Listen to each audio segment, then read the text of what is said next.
Dong versus Nasty. This beef is considered as one of the dopest beef of Nepal. Ravan तैले साच्चीकै जगाइस भाइ कसरी एउटा लाइनबाट इन्स्टा लाइभ हुँदै 10-11 वटा डिसमै पुग्यो because I was not planning to reply हैन मलाई कुनै पनि कतिवटा आयो 6-7 वटा 6-7 वटा आयो हैन डिस खासमा डोङले नेस्टीलाई रावण आउनु भन्दा 2 वर्ष पहिले नै डिस हानेको थिए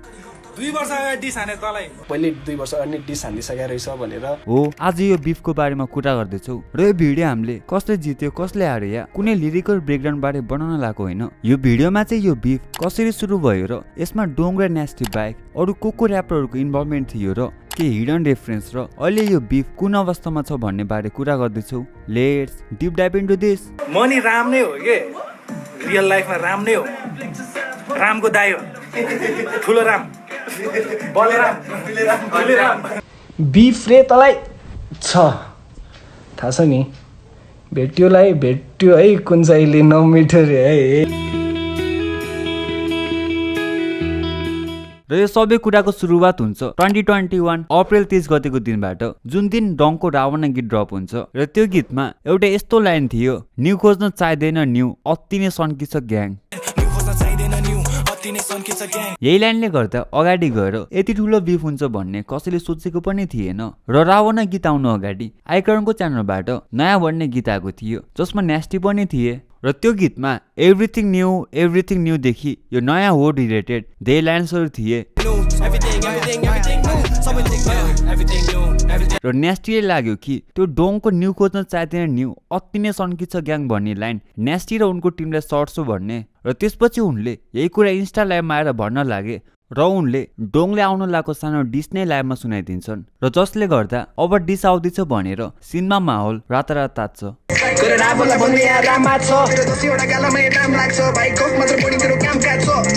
र यो लाइभ पछि डोङ पनि यो बारे कुरा गर्न आफ्नो इन्स्टामा फर्स्ट टाइम लाइभ आउँछन् तर उनी लाइभ आउनै पर्ने कारण अरु पनि छ यो कुरा बुझ्न हामी जानुपर्छ के टाइम अगाडि डोङ भर्सेस नेस्टी चाहिँ यो पहिलोचोटि भएको थिएन यो रावण आउनु भन्दा पहिले नै एकचोटि उनीहरु बीच कुरा भइसकेको हुन्छ एकचोटि यो भिडियो हेर्नुहोस् यो कुरा चाहिँ फेरि वे ब्याक पहिले देखिको हो क्या अब त्यस्तै 5-6 इयर्स अगाडि देखिको कुरा सोच्यो भने चाहिँ मैले सोच्दाखेरि चाहिँ त्यस्तो बुझेँ मैले चाहिँ रोलर एक्सले एउटा उनीहरूको उताबाट गीत झर्ने बेला रोलर एक्सले मलाई राति कल गरेको थियो रोलरले हैन अनि यिनीहरूले के भने हो कि क्या हो यस्तो कुरा क्या रोलरको चाहिँ अनि अब म अनि कति कुराहरू भनेर हुन्छ नि त गीतहरूमा कतिजनाले के भनेर हुन्छ नि त राम्रो नराम्रो सब भनेर हुन्छ नि त अनि तर आई नेभर हुन्छ नि मेक इट पर्सनल के अब भेट्यो भने आई हुन्छ नि राम्रोसित कन्भर्सेसन गरिदिन्छु बरु होइन अनि यो सेकेन्ड लकडाउनमा चाहिँ होला सेकेन्ड लकडाउनभन्दा अगाडि अनि यस्तो भनिरहेको रहेछ हामीलाई भने कि यताउता जस्तो कुरा उसको अनि मैले होइन होला किनकि हामीले नि कतिवटा गीत गराएछ हामीले नि कतिजनाले के भनेको छ होइन अब सबजनाले त्यसो सोच्न थाल्यो भने त हुन्छ नि वार पर्छ मैले त्यही भनेर अनि सिरिजलाई कुल डाउन अनि बरु कुरा गर राम्रोसित हुन्छ नि भाइहरू छ भाइहरूसँग कुरा गर के हो रियल इस्यु चाहिँ छ कि छैन मैले त्यसरी सम्झाएको थिएँ अनि रोलरले कुरा गरेर अनि होइन त्यस्तो होइन इट्स जस्ट अ सङ भन्ने जस्तो कुरा आयो क्या उताबाट त्यसपछि ठिकै छ म त्यति फलो नि गराएको थिएन क्या अनि अचानक अनि लाइभमा देखाएँ क्या मैले लाइभमै डिस रिलिज नहुँदै सुनाउन लागेपछि चाहिँ डोङ फर्स्ट टाइम इन्स्टा लाइभ आउँछन् र उनी लाइभ आएर भन्छन् यो कुरा ट्र्याकमा नगरौँ कुरा सर्ट आउट गरौँ भन्दा नेस्टीले मानेनन् र यही लाइभमा डोङले भन्छन् यो रावणको लाइन उसलाई होइन उसलाई त मैले 2 वर्ष पहिले नै डिस हानेको छु तँलाई अहिले भ्युज आउन लागेपछि बल्ल जोस आयो भन्छन् 2 वर्ष अगाडि डिस हाने तलाई अहिले तलाई जोस आयो अलि भ्युज आउन थाल्यो तलाई जोस आयो धेरैलाई चाहिँ थाहा छैन होला डङले 2 वर्ष अघि डिस हानेछु भनेको थिए त्यो चाहिँ अन क्राउन किङमा थियो नेस्टी र युनिक पोइन्टको बिफ हुँदा दुईजनाले आफूलाई ड्रेक र मिक मिल क्लेम गरेको थिए ड्रेक र मिक मिलको बिफ चाहिँ पछि स्क्र्याच भएर सँगै गीत पनि आएको थियो त्यसरी नै तिमीहरूको बिफ पनि नाटक हो भनेर भनेको थिए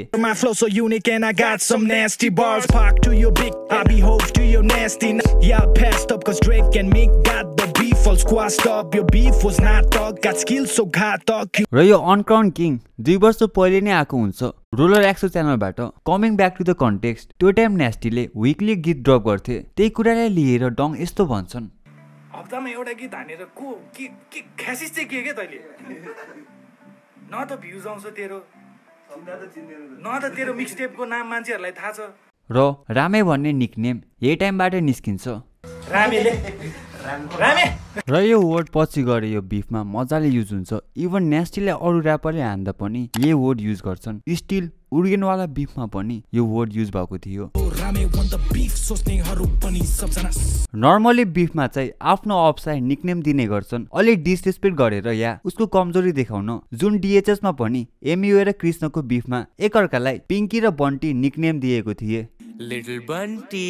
डोङ लाइभ आएको अर्को दिन जुन 5 मा स्लिम बसले सोध हाम्रो बारे भन्ने गीत ड्रप गरे फिचरिङ नेस्टी, जसमा डोङ र इजलाई डिस थियो। जसमा स्लिम बसले चाहिँ इजलाई डिस हानेको थिए।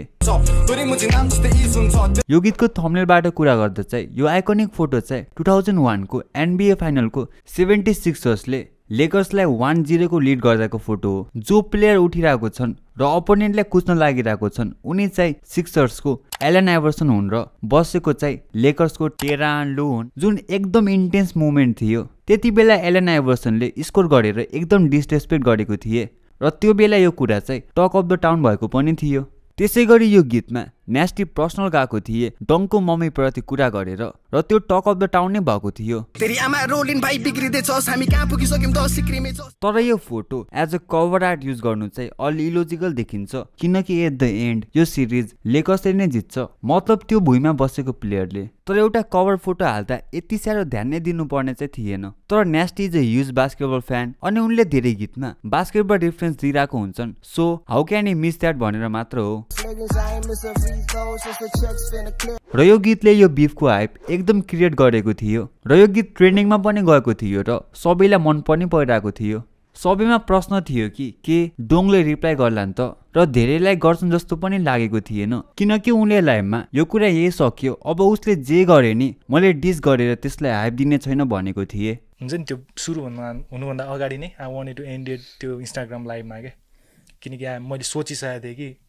यो लाइभमै सकाइदिन्छु म यो, I don't want make it हुन्छ नि बिग। तर डोङ मम्मी प्रति अलि इमोसनल पनि छन्, किनभने he has lost his mom few years back र नेस्टीले मम्मी रिलेटेड लाइन पनि हानेको थिए र यो बिफ अघि बढ्नुको वान अफ द रिजन्स यो पनि हुन सक्छ। र त्यसैले त्यसको अर्को दिन जुन 6 मा डङको तर्फबाट फर्स्ट डिस आउँछ ड्रिल सर्ट भन्ने, जसमा मानस दाले पनि कमेन्ट गर्नुभएको थियो।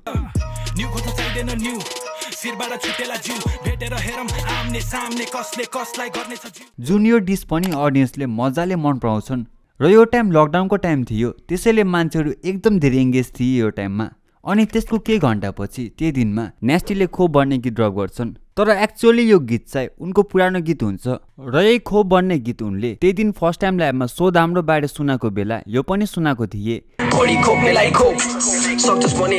त्यसैले यो पहिलेको गीत हो भन्ने प्रुभ हुन्छ। र डङको ड्रिल सर्टको रिप्लाई चाहिँ थिएन र यसमा इजलाई भन्ने डिस थियो र मान्छेहरू कन्फ्युजनमा थिए, कतिले के डिस झारेको भनिरहेथे त कतिले यो पहिलेको गीत होला भनिरहेथे। अडियन्स डिभाइड भइसकेको थिए र यही कुरा नेस्टीले इन्स्टा स्टोरीमा क्लियर गरिदिँदै भन्छन् यो कसैलाई डिस होइन ड्रिलमा कसरी हान्नुपर्छ भनेर देखाएको मात्र हो भन्छन्। र यो बिफले एकदम हाइप क्रिएट गरिरहेको थियो। त्यही टाइममा इजले पनि डिस्ट्रेस भन्ने गीत ड्रप गरे, जुन गीत नेस्टीको लागि डिस थियो र नेस्टीसँग इजको बिफ चाहिँ पहिलेबाट चलिरहेको थियो। ड्रिल सर्टको 2 दिनपछि जुन 8 मा जेम्सी र रकीले पनि नेस्टीको लागि रामे भन्ने डिस ड्रप गर्छन्, किनभने नेस्टीले लाइभमा जेम्सीलाई पनि के भनिराखेको हुन्थे अनि सोध हाम्रो बारेमा पोखरा मेन्सन गरेको थिए। अनि जुन 9 यसको अर्को दिनमा चाहिँ सोनिम र एवाइजीले रामनाम सत्य भन्ने गीत ड्रप गर्छन्, जुन पनि नेस्टीलाई डिस थियो र तिनीहरूको पनि नेस्टीसँग अलि पहिलेदेखि इस्यु थियो। केही समय पहिले एवाइजी र सोनिमले वी किप इन लिटीको रिमिक्स हानेको थिए, जुन चाहिँ आइक्रनको च्यानलबाट अपलोड भएको थियो। तर तिनीहरूको भर्सको अडियोलाई मिक्स गर्ने बेला जानी जानी बिगार जस्तो लागेर तिनीहरूको इस्यु पनि भएको थियो र डिस हान्ने वान अफ द रिजन यही हुन पनि सक्छ।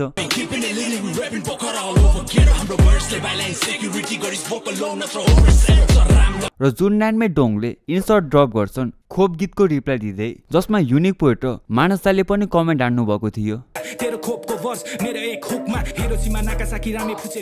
र त्यही दिन यसको तर्फबाट अन्तिम सुझाव भन्ने डिस पनि आउँछ जसमा पनि युनिक पोइन्टले कमेन्ट हानेको थिए सायद यो इजको अझैसम्मको चिलेस्ट डिस हुन सक्छ त्यो बेला सबभन्दा इन्जोय चाहिँ युनिक पोइन्ट दाले गरेको जस्तो देखिन्छ बार आएको छ ड्रिल शटमा पनि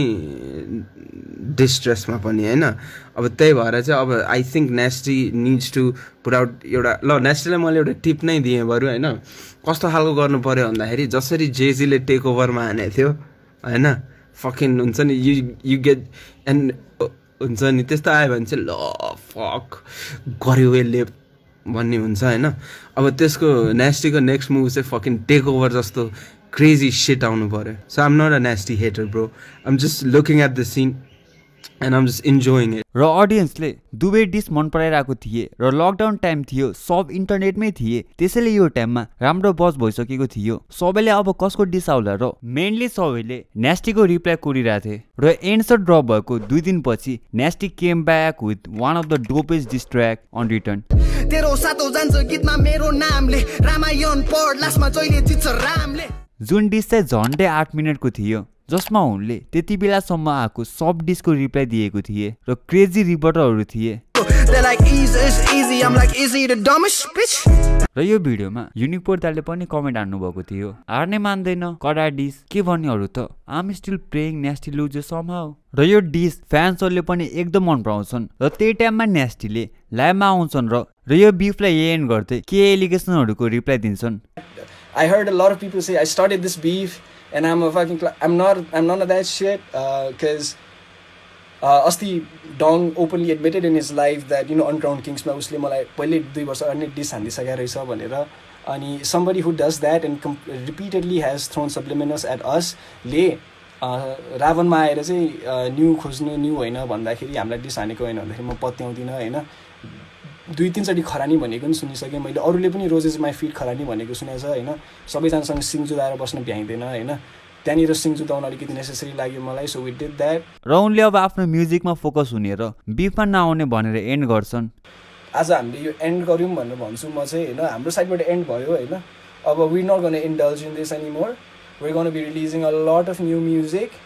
हामीलाई 2024 सम्म ग्रामी लिएर आउनु छ र त्यसको अर्को दिन इजले चोर काछे भन्ने डिस ड्रप गर्छन् र यो चाहिँ त्यो अनगोइङ बिफको लास्ट डिस ट्र्याक हुन्छ र यो बिफ चाहिँ अब यही सकेको जस्तो लागेको थियो तर डोङ एल्बमको प्रमोसन गर्दै पोडकास्टमा जाँदा उनले आफ्नो एल्बममा एउटा डिस चाहिँ छ भनेको थिए पछि एल्बम आएर किलसट ड्रप हुँदा त्यो टाइममा जस्तो बच्चै भएन किनभने बिफ सेलाइसकेको थियो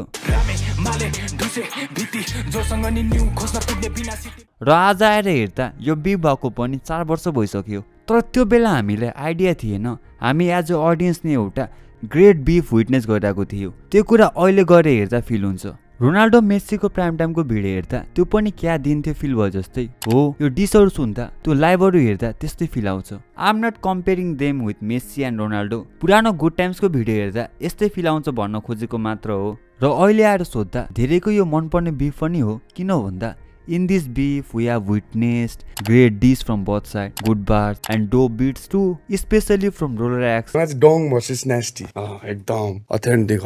यो insert, resort, kill shot सबै दामी उता on return त्यस्तै आछ बा पेलम पेला भयो सुन्न नि कति मजा भएको छ बार्स माथि बार छ दुईटैको केही गलत छैन त्यो चाहिँ दामी लाग्यो दाइ किनकि आफ्नो स्किल्स आफ्नो कला चाहिँ त्यहाँ प्रेजेन्ट गरिरहेको छ के दुईटैले हो यो बिफ त्यही सकिनेवाला चाहिँ थिएन पछि कति ब्याड मोमेन्टहरू नि आए त कति गुड मोमेन्ट नै आए र बोइज बीच स्टिल हेल्दी कम्पिटिसन देखिन्छ पनि र रिसेन्टली भएको उर्गेनसँगको बिफमा पनि नेस्टीलाई मेन्सन हानेको थियो र डोङ र नेस्टी बीच ब्याक एन्ड फोर्थ भइरहन्छ जुन कुरा उनले उनको रिसेन्ट पोडकास्टमा पनि भनेको थिए तर जे होस् दुवैले यसलाई अहिले कम्पिटिसन जसरी हेर्छन् र ट्र्याकमा मात्र सीमित हुनु भनेको एकदम राम्रो पनि हो यसलाई देख्यो भने त म यो गर्छु त्यो गर्छु होइन नि त भनेको भयो गीत झिक्यो उसको इङ्गेजमेन्ट बढ्यो मेरो इङ्गेजमेन्ट बढ्यो होइन दुइटालाई फाइदा भयो त्यो कुरा बुझेको छु अहिले चाहिँ मैले त्यसरी लिन्छु क्या ए ओके अब 2-3 वर्ष अगाडि चाहिँ म त थिएन त्यस्तो अहिले चाहिँ अब त्यो मान्छेले ग्रामी ल्यायो भने म गइदिन्छु क्या त्यसलाई ल लिएर आइस ल तैँले बताइदिनु फुलमाला लगाइदिन्छु म त्यसलाई त्यो मान्छेले ग्रामी ल्यायो भने फुलमाला लगाइदिन्छु र at the end they both respect each other's art. I know sometimes you guys don't agree with each other. Definitely. Nah, I also want to be very clear in this regard is like I've heard, I don't know. Nah. there are a lot of things being heard and said and da whatever. But like at the end of the day, for me, I want to see everybody eat. I want to see everybody win. I don't want another rapper to be unsuccessful ever. र फर्केर यो beef हेर्दा एउटा राम्रो competitive beef थियो अनि whatever is the reason but that's a good thing for नेपप र अहिले दुवैजना फोकस छन् आफ्नो करियरमा अनि हजुरलाई एउटा प्रश्न यो बिफ कसले जित्यो जस्तो लाग्छ comment down with the reason I want to know your opinion अनि द्याट्स इट फर टुडे हजुरको दिन शुभ रहोस्